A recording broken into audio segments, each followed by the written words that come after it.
Good morning, everyone. It's going to take a little bit. Good morning, everyone.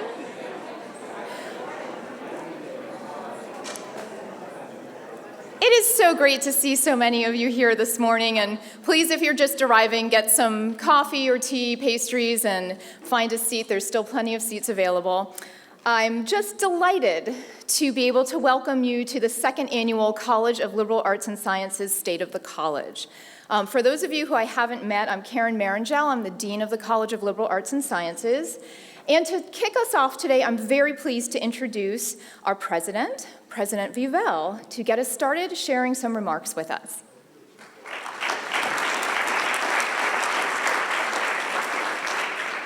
Thank you, Karen, and thank you all for being here. This really is a good, nice, rainy day to make you feel that the year is really starting. I decided that since I thought the weather was going to be nice, this was going to be the last day I was going to wear my summer suit, but I may have been excessively optimistic, which of course other people have at times accused me of. So I'm just in style, I suppose. Thank you all for being back. I hope everybody had a chance to renew, refresh, reinvigorate, whatever you did during the summer, except those of you, like looking at Robert here, people who were slaving away over a hot computer all summer long, dealing with students and admissions and advising and all that, and I know many others were as well in one way or the other. How many of you were at Convocation 2 days ago? Yeah, okay, good. So I'm not going to bore you with repeating anything that I said there. And those of you who weren't there, you'll just have missed all that great information. The main thing that I focused on, first of all, Convocation I thought was just absolutely wonderful in terms of the remarks by several faculty. What I liked is that most of the faculty who spoke didn't just thank their mom and dad and the producer and the director, but made some substantive comments about something they care about. And I think that just is a good substantive addition to the event. In my remarks, I focused on the strategic plan, begin to talk about the content. So the main thing I want to say to you all, I hope you will participate in the discussions this fall where we try to finalize it. I think the project is coming along very well. There will be many opportunities to provide input. It will provide a roadmap for the next 5 years, but as I said, for like any good strategic plan, it shouldn't have any big surprises. It is really a pulling together of the things that we already know we are and what we do and why we do them, but perhaps put it together in a more comprehensive framework that allows us to kind of see all the various moving parts that make up a great university, and we are a great university, but we do have a lot of moving parts. And so I just want to talk a little bit about some of the other things that are going on that are certainly on my mind, and then I will turn it back to Karen to really talk about the college. A very important thing we're doing this year is the reaccreditation. It's one of those things where fortunately, we're good enough as an institution that we kind of take it for granted. That is actually not right, because the amount of work that's involved in putting together those accreditation reports, and if you've ever done one for your own degree program or school or unit, is just absolutely humongous. And led by the Office of Academic Affairs, but with the participation of many faculty and staff, we think it will go well. We will have the accreditation site visit this October. Some of you will have a chance to meet with them, but we feel very positive about that.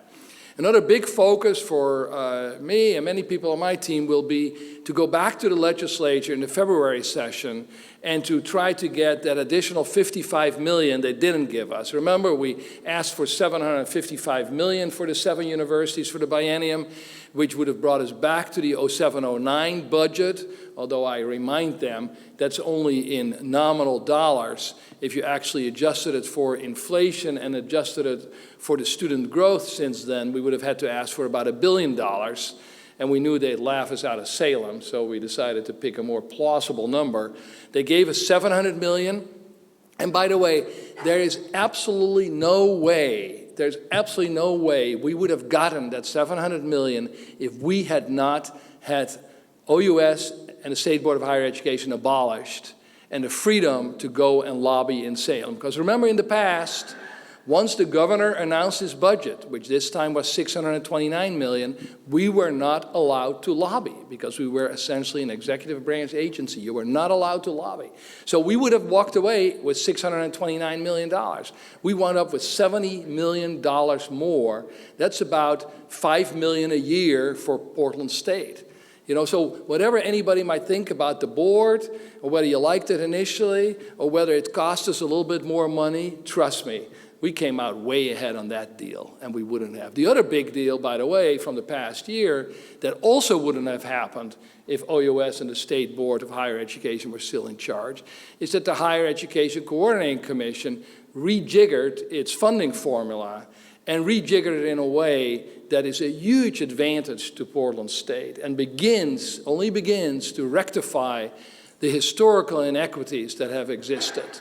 You know, our per student funding was only about half of what OIT or Southern got, or OIT and Eastern rather, and OSU and Southern got 50% more per student than we did. And U of O and Western got about 15% more. And those are probably okay because Western gets more money because they're a small school, so they're, you know, by definition less efficient. There are no economies of scale. And, you know, U of O has a law school, which is a very expensive undertaking. So those were not the ones we quibbled with. But the others were absolutely unfair, and they were a residue of historical carve-outs for separate schools that Portland State always wound up on the short end of the stick. And I truly feel that the Oregon University system was, for the last 6.5 decades, not helpful to Portland State. It just wasn't. So that's why I was on that bandwagon to get rid of it. And it wasn't about the, you know, integrity or skills of any one particular person. We had a lot of good people working there, but politically it was set up to disadvantage the urban university. So having our own board has just been a huge benefit for the institution. And I think that's one of the reasons why we were able, the combination of the increase in state funding and the change in the funding formula, where frankly, this is the first year since I've been here that we haven't had to cut budgets. Yes, thank you, Michelle. So, and I think that helps everything, as you know. Having a little bit more money helps everything. The other thing we will be doing this fall and going into the winter is conduct a pretty significant marketing and advocacy campaign to improve our image. The flip side, you might say, of the independence of the universities is that U of O and OSU are becoming much more aggressive about developing programs in Portland. U of O has made it very clear that they see Portland as their market for professional graduate programs. They're not interested in the undergraduate piece, but graduate programs. So we have to both be very alert and work closely with the Higher Education Coordinating Commission to stop any programs that infringe and encroach on our territory. But we can't just sit back and be defensive. We also have to be aggressive and entrepreneurial and identify opportunities where the region needs programs, where there's an opportunity, and we can develop it. Because without that, we will just look like we're whiners, frankly, and that isn't going to go very far when we're in front of the Higher Education Coordinating Commission. So we hope that this campaign will help increase student recruitment, increase fundraising, help us with possible public financial support, a whole range of things. So you'll start seeing more ads. And the other thing that's really on my mind, of course, for the remainder of this calendar year is to successfully conclude the union contract negotiations. We came to a successful conclusion with the SEIU. We're still in bargaining, following interest-based bargaining with the two other unions, both the AUP and the union for the adjuncts. And I think everybody agrees that it is going very well. It's taking a lot of time, it's hard work, but it's being done in a much more collegial and collaborative atmosphere. And we truly are coming up with solutions and understandings of each other's positions that allow us to move forward with solutions that is far better, certainly, than what we went through in the last round. So I'm optimistic about being able to conclude that successfully. Longer-term goals that we're working on this year, but that will take a few more years, is the whole issue of the role and status of non-tenure track faculty. One part of it is part of the bargaining now, and I think we'll make good progress on that towards having longer-term contracts for non-tenure track faculty, and I think that is a giant step forward. But the other, even more giant step forward is to begin to have a discussion about the possibility of creating a tenure track for teaching faculty, whatever that winds up being called exactly. I think I am very much in favor of that. I think it makes a lot of sense. Obviously, it's complicated. You know, what does it mean exactly, and how and when, and all that. And it will be something that the Senate has to be deeply involved in, and the deans, and then it will have to be a subject of bargaining. So, you know, it won't happen for a little while yet, but we are moving towards agreeing in the current round of bargaining that, yes, that will be a topic, and we will discuss with the Senate how best we organize to move forward to discuss that. So I'm really looking forward to that. And I think Portland State can be a real innovator there. And as you know, we like that label of being innovative. Other topics that continue to be very important is to improve, you know, both first-year retention as well as total retention and graduation. It's been an ongoing challenge. Our freshman retention rate, which is, of course, the first step to overall retention and graduation, improved for about 5 years from 2008 on, and since then it's kind of stalled. So we clearly did a bunch of things that worked, and then it stalled out. Some of that is, frankly, that we started admitting more students below that 3.0 GPA. You know, that has an immediate effect on your retention rate. And we did that because the number of high school seniors was going down. So in order to maintain our numbers, you know, we became a little more liberal on admitting people. But then, you know, either we didn't quite have enough support for them, or even with all the support, it doesn't work.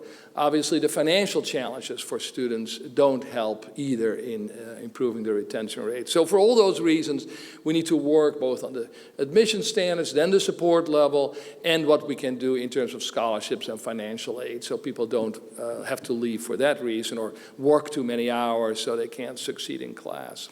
We also will continue to work on growing our research expenditures, of course, and there, again, after, you know, we had a peak during the years of the Obama stimulus. Then when that went away, the money went away, we dropped down, and we're now going back and increasing again, a very important point of growth. And then there will be additional things that come out of the strategic plan that we will add to this list. I just want to end with and it is that times are a little bit better economically, that I do continue to feel that we just have amazing and wonderful opportunities ahead of us, both at this university and because we are truly in a great city, in a great region of the country. You know, this region is one of the areas of the country that's growing, and growth always creates more opportunities than dealing with population decline.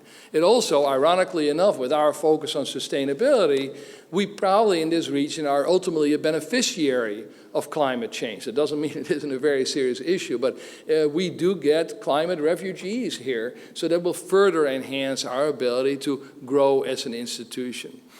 I know we have a university with a great reputation. Honestly, most universities in the country feel that they are sort of a hidden gem and underappreciated. You know, I think the fact that we are ranked 16th by U.S. News & World Report as the most innovative university, I mean, I don't want to say that perhaps exceeds how innovative we are, but it's pretty darn good. You know, and just nationally, when you go to any higher education meeting, people just know Portland State. We're not a hidden gem. We are a known gem.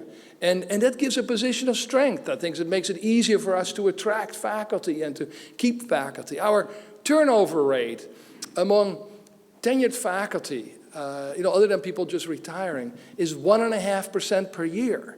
I mean, that's like virtually nothing. You know, people do not leave here. Because this is, in spite of all the challenges, and I know you could list them at great length, this is a great place and a great part of the world to live. And I've lived in a lot of different parts. And even, for instance, I know there's a lot of pressure on the humanities and, what is the purpose of liberal arts? And I'm very supportive of Gina Greco, the presiding officer of the Senate's plan to start a broader analysis of the role of liberal education and how is that reflected in certainly our general education and university studies. That is what faculty, certainly from a college like this, should be thinking about and focusing on. In fact, I've been kind of surprised. I've been here 7 years, and that it hasn't been a bigger topic than I think it should be. But I think you already, with all the attacks on the humanities, you're already beginning to see the counter-movement. I think you're beginning to see very clear expressions about, of course, we need people who are critical thinkers, who understand themselves and their place in the world, not just in any kind of coming out with narrow vocational or technical skills. So I think this is a pendulum where we may well have reached one end of it already, and we're seeing a counter-movement to point out the value of a liberal education. And yes, the fact that we have better budgets, I know, makes all of us feel a little bit better and will allow us to do more of the things that we want to do. It will be a time in which creativity, innovation, and entrepreneurship will be rewarded. This continues to be a time of rapid change and all kinds of new entrants into our domain. So we will need to be creative and work on making sure we continue to think about what this region needs and what the opportunities are. I know you're up to it. I know you got a great dean working with you. I look forward to working with you over the year to come. Thank you very much for being here.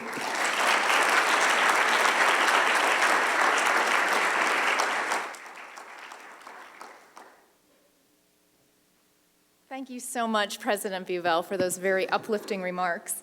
Behind you on the screen, we were showing some pictures of the John Elliott Allen Outstanding Teaching Award winners and pictures from our college throughout last year, so I hope you enjoyed looking at them, not at me so much. I didn't put that together.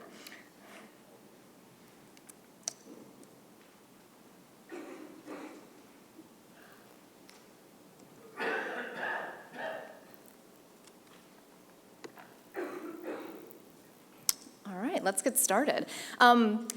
First, if you'd like to stay connected with me, you can always reach out. My Twitter handle is @PSUClassDean. If you'd like to tweet about anything going on here today, your comments, thoughts, questions, use the hashtag #ClassStateOfTheCollege.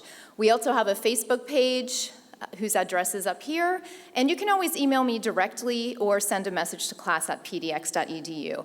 As I say to you quite often, I want to hear from you. The only way I know if what we're doing is working or not is if you tell me, and I hope I've demonstrated over the past year that I take that very seriously. I would like today to welcome our 22 new faculty to the college this year, and I'm thrilled that we're able to extend employment to 22 new colleagues. These faculty represent a growth in faculty in the college.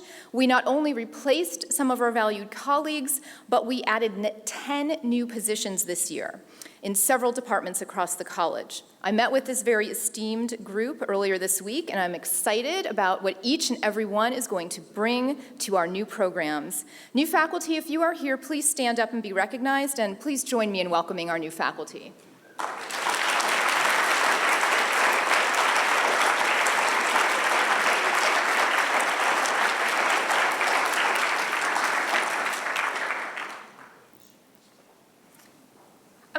Begin my remarks today by highlighting a student, and I will end my remarks by highlighting an alum. And although we work with students every day, our student story should never cease to inspire and motivate us. Behind me is a picture of Alyssa. She will be a junior this year in environmental sciences and management. And I'm sharing her story because she's an example of why students are choosing to come to PSU and study in this college. Alyssa grew up in Lincoln City, Oregon, on the coast.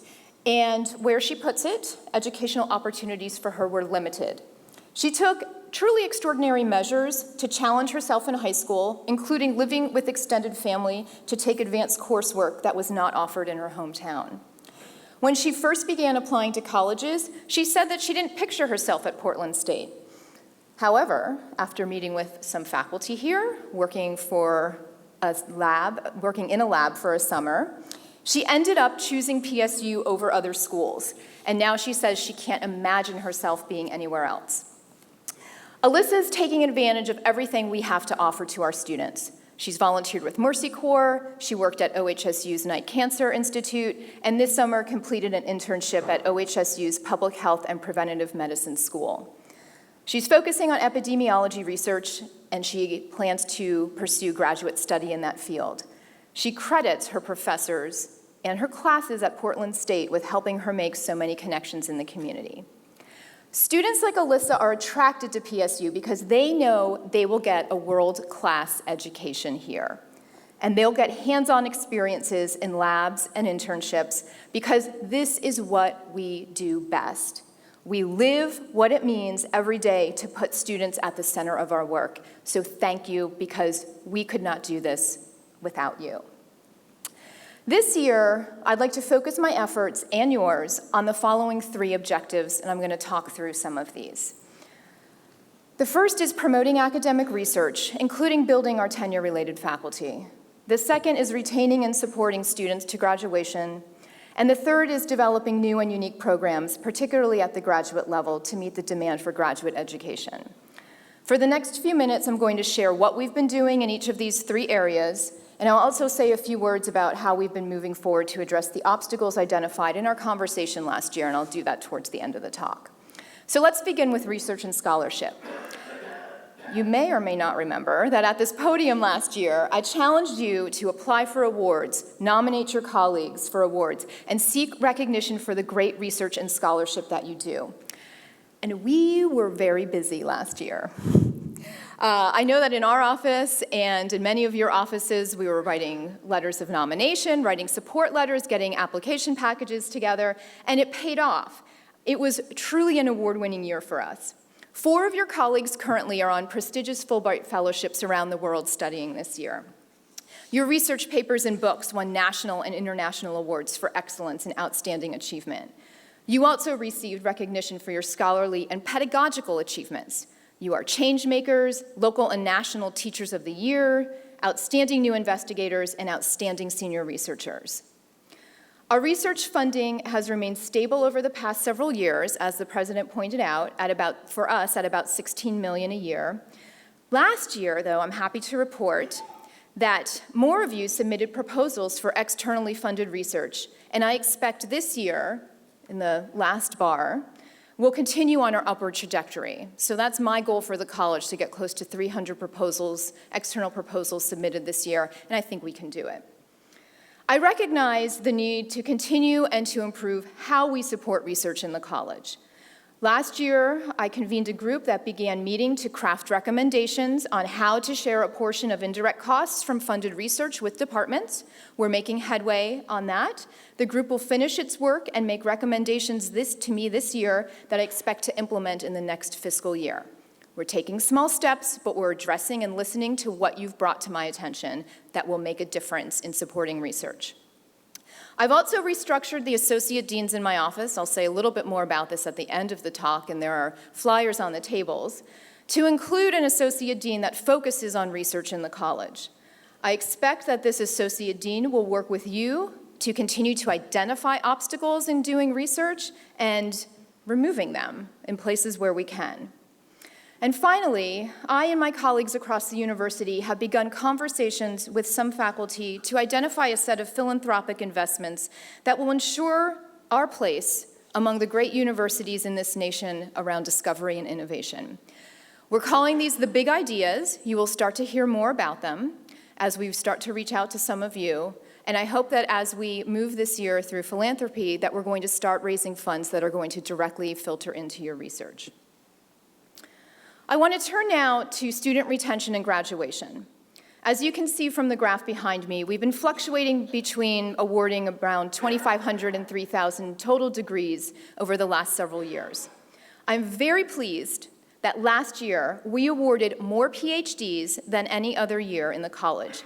We minted 36 new doctors. It's great, and it represents a 20% increase over the previous year.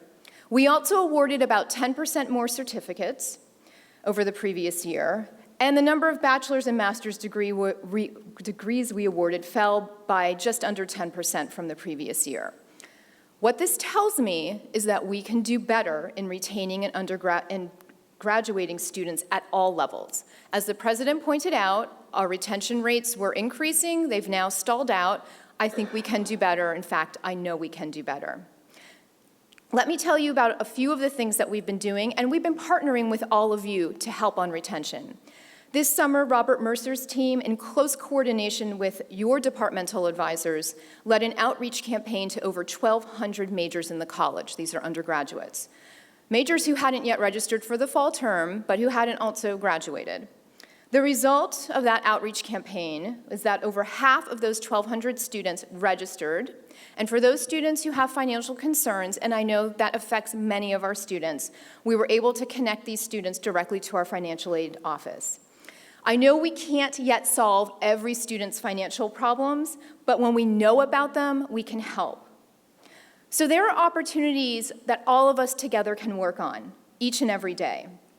Be sure that you're up to speed on the resources available to students, from the tutoring center to the writing center, to the care team, to the college advisors. And for those of you who know Robert, you know that he never turns away a student, and he's always here to help solve problems. If you hear about roadblocks and barriers for your students, please pass those on to your department chairs so that they can pass them on to us. We can only help remove the barriers for students if we know that they're there. And although we can't solve every problem, we try to solve as many problems as we can. So my challenge to you this year is to retain just 5 more students in your program. If we are able to retain and graduate just 5 more students in each of our programs, we will turn around the direction of our retention trend in the college. 5 more students, that's it. We also retain students with the very high quality of what we do in the classroom. I'm a researcher of learning and teaching, and I'm very interested in telling the stories of the excellent education we deliver.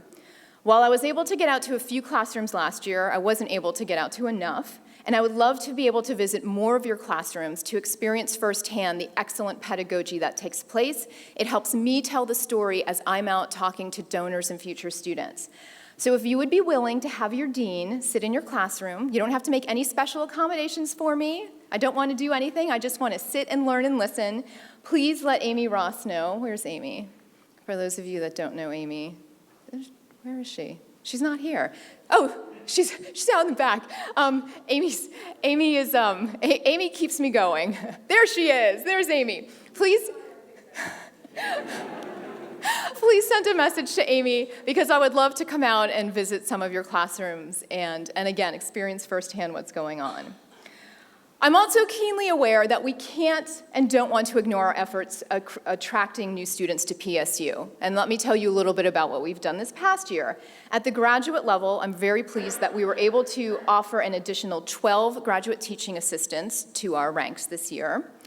And across the college, we began a cycle of increasing our graduate student stipends so that we can attract the best and brightest students. Again, I heard this from you, that this is an issue in attracting our best and brightest students. We weren't able to do it everywhere, but we have a 5-year plan to try to increase the stipends for our graduate students across the college.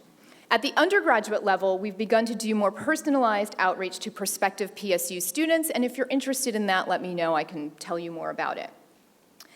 Tied to the recruitment and retention of students is the programs that we offer, and we offer fabulous programs. This year, I'm pleased that we are able to offer 4 new programs to students in the college, they're behind you, including a graduate certificate in the new School of Gender, Race, and Nations. And I want to share with you a little bit about the School of Gender, Race, and Nations. This is a video that was produced. And give me 1 second.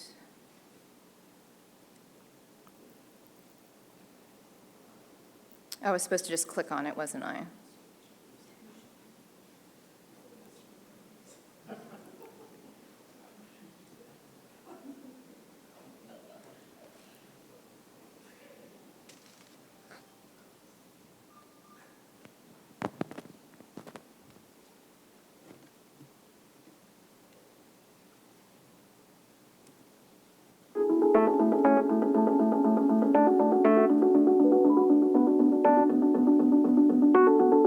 school is important for PSU and for the college for a variety of reasons. First of all, it's bringing together in a new way our departments of Black Studies, Indigenous Nation Studies, Women, Gender, Sexuality Studies, and Chicano Latino Studies in a way that's going to create opportunities for students.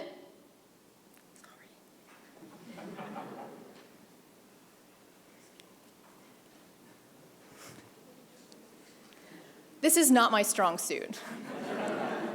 I used to be really good at technology, and I lost all of that in about 3 years. Switch back. No worries. Let me help with this.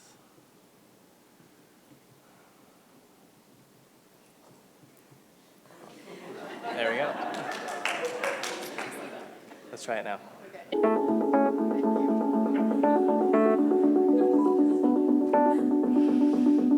The school is important for PSU and for the college for a variety of reasons.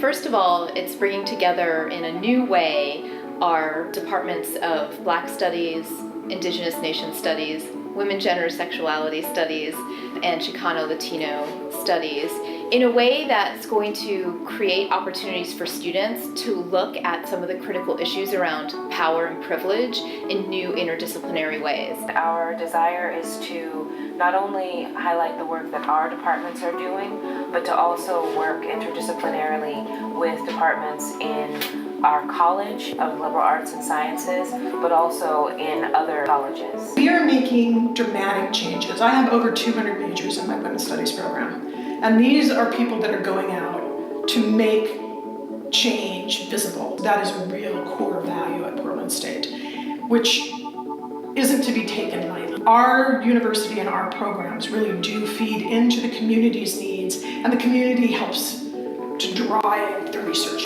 The School for Gender, Race, and Nation is for everybody.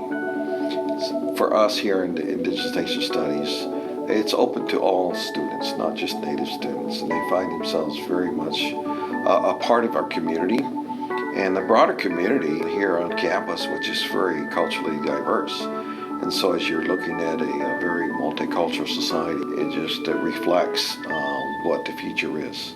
And that's what we're preparing our students for the future.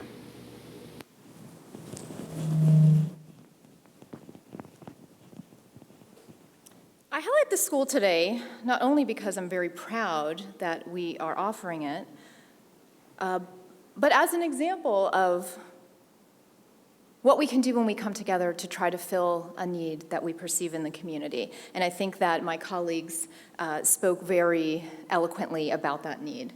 Okay, now I need help again. It's not why we love you here.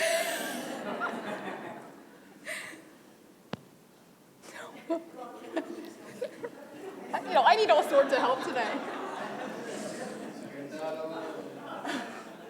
So that one's, See, it's not just me. it's the source. I don't know. I've never run anything in Hoffman. All right, Come on, he's man. our man. we stumped Rob. My work is done. It's doing this funky thing where it just is like setting up two different. Well, it doesn't even desktops. says it has two displays. Oh, that should do it. Aha. Fingers crossed. You can finish for me if you'd like.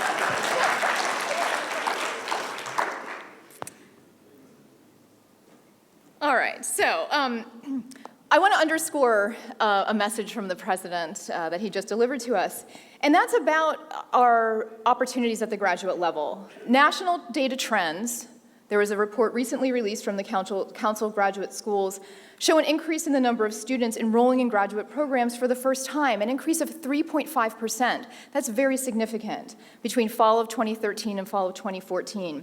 The fastest growing fields pertinent to our college were mathematics, I'm not just saying that because I'm a mathematician, and the health sciences. So we do have opportunity, but across the board we're seeing increases. The Bureau of Labor Statistics also projects employers to add 2.4 million jobs requiring a graduate degree in the next 10 years, and we know that we don't have the workforce to fill that demand. So I encourage you to think carefully and interestingly about your current graduate program offerings, particularly at the master's level.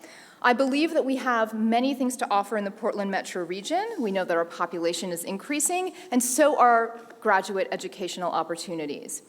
What are the unique value propositions that your graduate programs bring? What do you do with distinction and excellence? There are many things. What can you do if you start to collaborate across departments?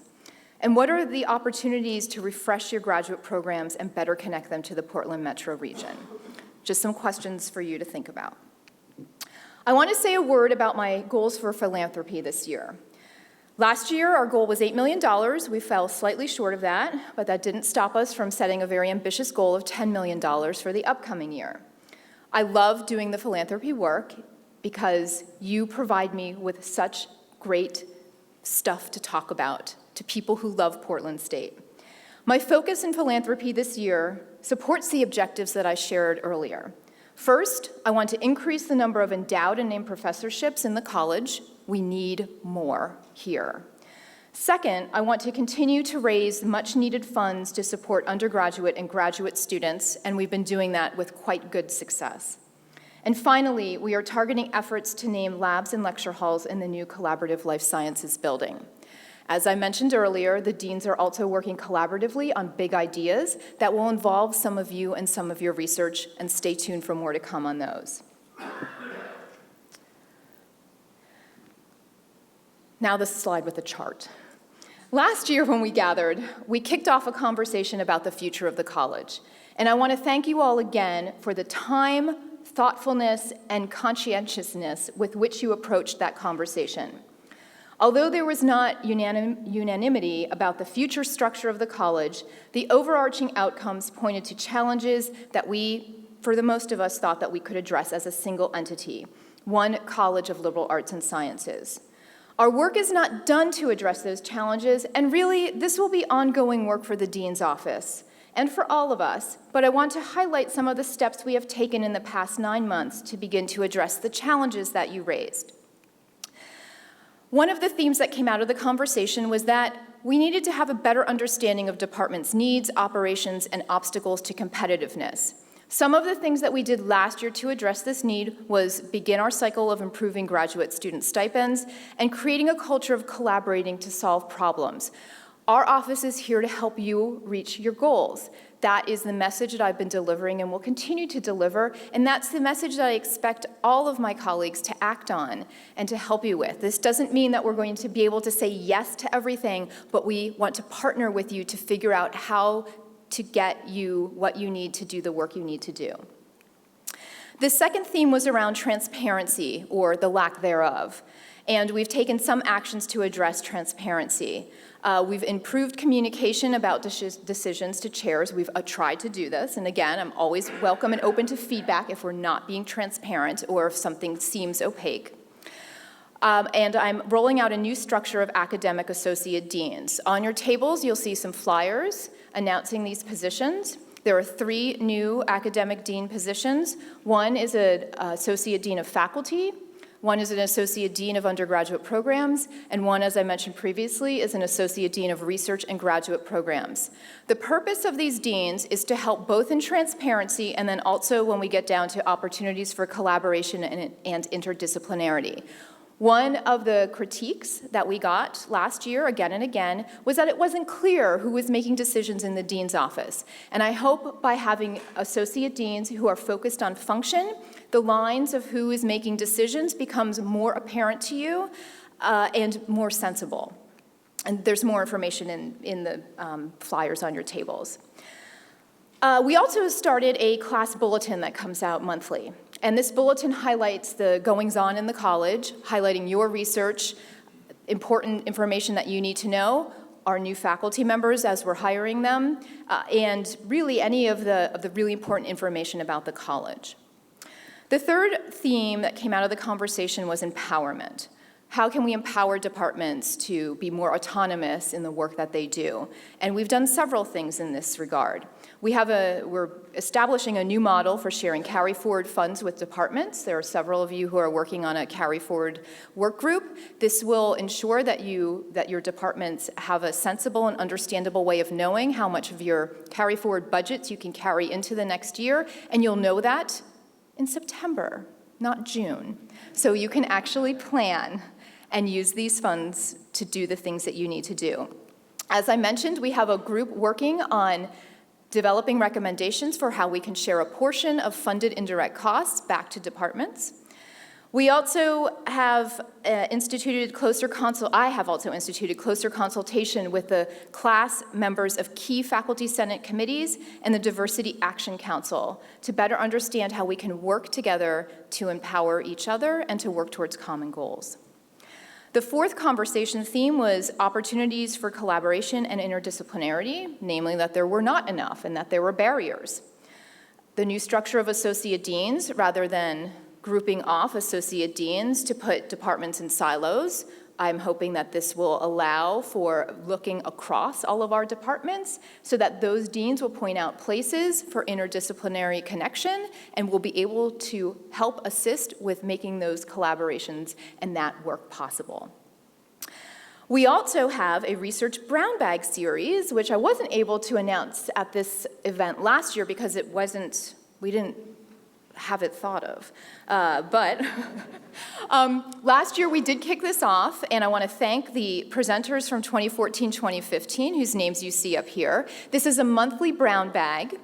The idea here is to highlight faculty research that's going on across the college, and to provide a space to plant seeds for interdisciplinary collaboration. This year, Dr. Susan Kirtley, who directs our Comic Studies program and has been a judge at Comic-Con, will be speaking on November 12th. So I encourage you to come to Susan's event, look at the slate of presenters for the year, and please come if you're just interested in learning more about a topic or think that there might be a connection to your work. And finally, the last conversation theme was about vision for the college. And I'm going to say a little bit more about that at the very, very end. I'm getting close to the end, I swear. But I really couldn't put anything up here because we didn't take a lot of steps in terms of vision. I did want to wait for the work of the university strategic plan to finish to see how that will impact and how we can connect to that work. But we didn't take any steps over the last 9 months around vision. All right, and finally, highlighting an alum. In psychology, now you can listen up. I delivered them a donut earlier this week. This is Katie Pope. She graduated in 2004 with a degree in psychology, which is our largest major, actually the largest major for the university. And you may have eaten at one of her restaurants. She's the founder of Blue Star Donuts, Boxer Ramen, Hop Dog, Son of a Biscuit, and Little Big Burger. Not too shabby.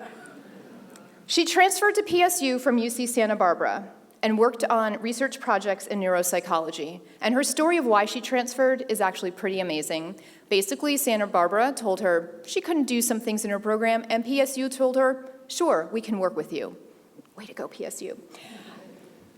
She was accepted to a PhD program in psychology at Duke. Speaks to how great our students are. But she ended up turning that down to travel the world and pursue some other things, like starting all these businesses.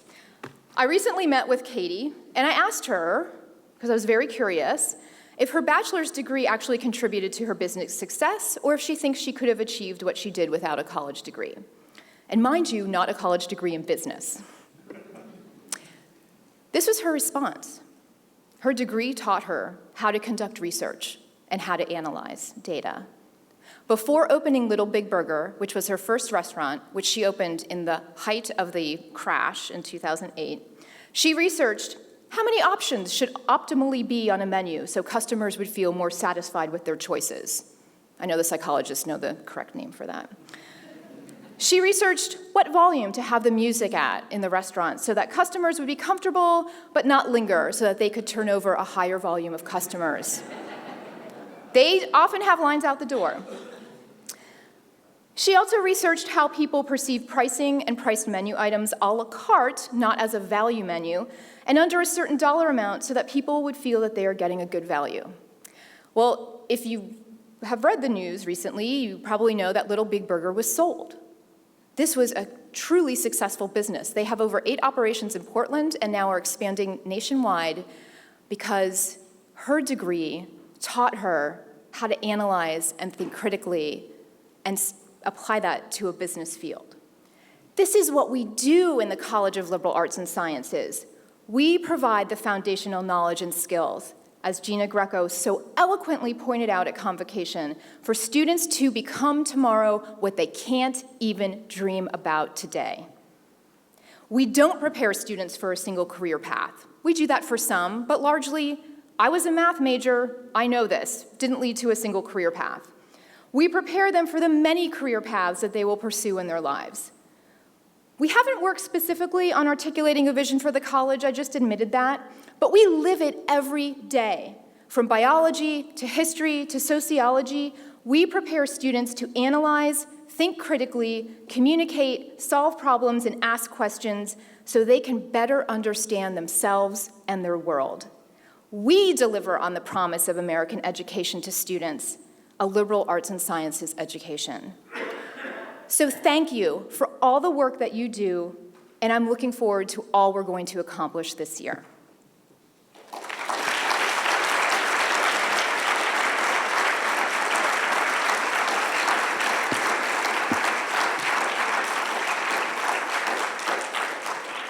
I'm not going to take questions in the big forum, but I'm going to be floating around. So if you have questions or comments, please do linger, chat with your colleagues. Please talk with me about any questions you have, and have a great academic year.